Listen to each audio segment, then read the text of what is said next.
Hello hello hello, good morning. वापस आ चुके हैं बल्ला बॉल पे विराट कोहली के तीसरे अंतर्राष्ट्रीय सेंचुरी की कहानी लेकर। तो ये बात है अक्टूबर 2010 की। उनकी दूसरी सेंचुरी जो उनकी थी उसके करीब 8-9 महीनों बाद तो ऑस्ट्रेलिया की टीम भारत के दौरे पर आई थी और पहले एक टेस्ट सीरीज हुई थी जो भारत जीत चुका था 2-0 से, और अब वनडे सीरीज होना था। पहला वनडे बारिश के कारण वॉश आउट हो चुका था। अब दूसरा वनडे था विशाखापट्टनम में। जी हाँ, वही विशाखापट्टनम, वही वाइजैक का स्टेडियम जहाँ पे विराट कोहली आगे जाकर बहुत सारे अंतर्राष्ट्रीय शतक लगाने वाले थे, बहुत सारी मैच विनिंग पारियां खेलने वाले थे और अपना नाम वाइजैक से जोड़ने वाले थे। लेकिन ये वो पहली इनिंग थी जो वाइजैक में विराट कोहली की थी। तो जी, भारत के दो डेब्यूटेंट थे, दो लोग थे जो अपना डेब्यू कर रहे थे। एक थे दिल्ली से शिखर धवन, सलामी बल्लेबाज, और एक थे झारखंड से सौरभ तिवारी। और ऑस्ट्रेलिया से डेब्यू कर रहे थे मिचेल स्टार्क, बाएं हाथ के गेंदबाज, और जॉन हेस्टिंग्स, दाएं हाथ के गेंदबाज। ठीक है जी, तो टॉस होता है, भारत टॉस जीत जाता है, कप्तान MS धोनी फील्डिंग चुनते हैं, ऑस्ट्रेलिया को बल्लेबाजी का न्योता देते हैं। अब ऑस्ट्रेलियाई ओपनर अच्छी शुरुआत नहीं दे पाते, भारतीय गेंदबाज नई गेंद से बहुत बढ़िया गेंद करते हैं। ऑस्ट्रेलिया 8 ओवरों में 16 पे 2 होती है। दोनों ओपनर वापस लौट चुके होते हैं और नंबर 3 पर कप्तान माइकल क्लार्क आए होते हैं, नंबर 4 पर माइकल हसी आए होते हैं। माइकल क्लार्क और माइकल हसी के बीच एक शानदार साझेदारी बनती है 144 रनों की। तो 160 पर 2 तक यही दोनों लेके जाते हैं और वहां जाके माइकल हसी आउट हो जाते हैं 69 रनों की अच्छी पारी खेलकर। तब आते हैं नंबर 5 पर कैमरॉन वाइट, एक युवा कैमरॉन वाइट, और उस वक्त से कैमरॉन वाइट और माइकल क्लार्क की जो साझेदारी बनती है, माइकल क्लार्क तो टिके रहते हैं और छोटे मोटे शॉट्स खेल रहे होते हैं, लेकिन कैमरॉन वाइट निकल कर छक्के मार रहे होते हैं, चौके मार रहे होते हैं और भारतीय बॉलरों की कहा जाए धुलाई कर देते हैं, खासकर विनय कुमार की। ऑस्ट्रेलिया की पारी खत्म होती है 289 रन सिर्फ 3 विकेट के नुकसान पर। सोचिए, वो टीम जो 8 ओवरों में 16 पे 2 थी, वो 289 पे 3 होती है 50 ओवर के अंत पर। तो कितनी अच्छी बल्लेबाजी की होगी इन बल्लेबाजों ने। कैमरॉन वाइट नाबाद रहते हैं 89 पर, 89 रन नाबाद सिर्फ 49 गेंदों में। आप सोचिए, उस जमाने में वनडे में एक T20 जैसी इनिंग और इतनी लंबी इनिंग, 100 से बस 11 रन कम। तो वो शानदार इनिंग थी, उन्होंने मतलब धागा खोल दिया था भारतीय गेंदबाजों का।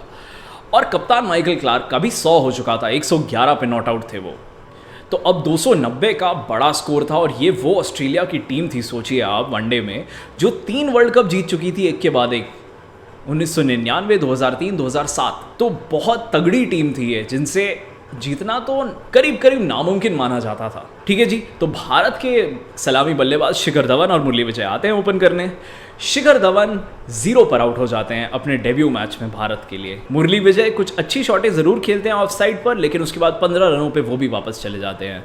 अब विराट कोहली जो कि नंबर 3 पर आए होते हैं और युवराज सिंह जो कि नंबर 4 पर आए होते हैं, उनके बीच एक साझेदारी बनने लगती है। दोनों धीमा धीमा खेलते हैं, लेकिन विराट धीरे धीरे शॉटें खेलने लगते हैं, पुल मारते हैं, कट मारते हैं, ड्राइव्स मारते हैं। युवराज सिंह थोड़ा देख के खेल रहे थे, बहुत धीमा खेल रहे थे, लेकिन टिके हुए थे, क्योंकि उनको भी पता था कि उनसे उम्मीदें बहुत हैं।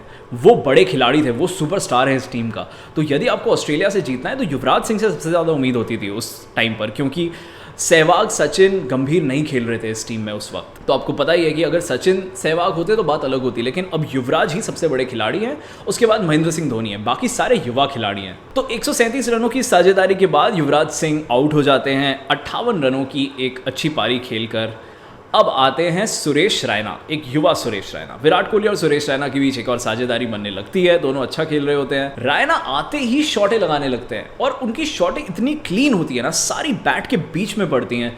निकल के छक्का मार रहे हैं, निकल के चौका मार रहे हैं, इस तरफ ऑफ साइड, लेग साइड, सीधा, हर तरफ मार रहे थे, लेकिन सारी क्लीन हिट्स मार रहे थे। इतनी बढ़िया शॉटें दिख रही थी हमें सुरेश रैना के बल्ले से, और वो प्रेशर भी विराट के सर से हटा रहे थे। विराट भी शॉटें खेल रहे थे, लेकिन रैना के शॉटों का लेवल अलग था बिल्कुल। ठीक है जी, तो यही चलते चलते अपना ट्रेडमार्क इनसाइड आउट भी खेल रहे थे। ठीक है जी, तो यही चलते चलते आखिरकार विराट कोहली अपने तीसरे अंतर्राष्ट्रीय 100 तक पहुंच जाते हैं। और इस वक्त भारत के लिए ये मैच जीतना बहुत आसान हो चुका है। भारत के शिकंजे में आप कह सकते हैं ये मैच आ चुका है। और 100 के बाद विराट कोहली एक शानदार सा लंबा छक्का लगाते हैं मिड विकेट के ऊपर। उसके बाद फिर से वो निकलते हैं छक्का मारने के लिए, लेकिन इस बार उनको उतनी दूरी नहीं मिलती, लॉन्ग ऑन पर आउट हो जाते हैं 118 रनों की पारी खेलकर सिर्फ 121 गेंदों में। तो यहाँ विराट कोहली ने अपना तीसरा जो शतक जड़ा, उससे उन्होंने एक मैसेज दे दिया पूरे भारत को, सिलेक्टर्स को, बीसीसीआई को, कि जो वर्ल्ड कप आने वाला था 2011 में, जो भारत में होना था, उसके टीम में तो विराट ज़रूर आएंगे और शायद 11 में भी आ जाएं। तो विराट का चयन इस वक्त करीब करीब पक्का माना जा सकता था वर्ल्ड कप के स्क्वाड में। तो अब विराट आउट हुए तो नंबर 6 पे आते हैं कप्तान एमएस धोनी, और एमएस धोनी पहली गेंद पर बोल्ड हो जाते हैं, वापस चले जाते हैं, और इस वजह से डेब्यूटेंट सौरभ तिवारी, जो एमएस धोनी के ही राज्य झारखंड से आते हैं, उनको मौका मिल गया। सौरभ तिवारी आते हैं, अच्छी शॉटें खेलते हैं, अंत तक रहते हैं, लेकिन जिन्होंने सबका दिल जीता वो थे सुरेश रैना। उन्होंने जो शॉटें खेली हैं, इतनी शानदार, इतनी जानदार और टाइमिंग सुपर्ब। सुरेश रैना ने 71 रनों की नाबाद पारी खेली सिर्फ 47 गेंदों में। आप कह सकते हैं जिस प्रकार का इम्पैक्ट कैमरॉन वाइट का था ऑस्ट्रेलिया की पारी में, वैसा सुरेश रैना का था भारत की पारी में। दोनों नंबर 5 पर खेलने आए, तो काफ़ी आराम से भारत ये मैच जीता, और विराट कोहली ने सबको दिखा दिया कि आगे के लिए बड़े प्लेयर तो वही हैं। खैर, आज के लिए इतना काफ़ी है। वापस आएंगे आपके पास विराट कोहली के 14वें अंतर्राष्ट्रीय 100 की कहानी के साथ। बहुत बहुत शुक्रिया, बाय बाय।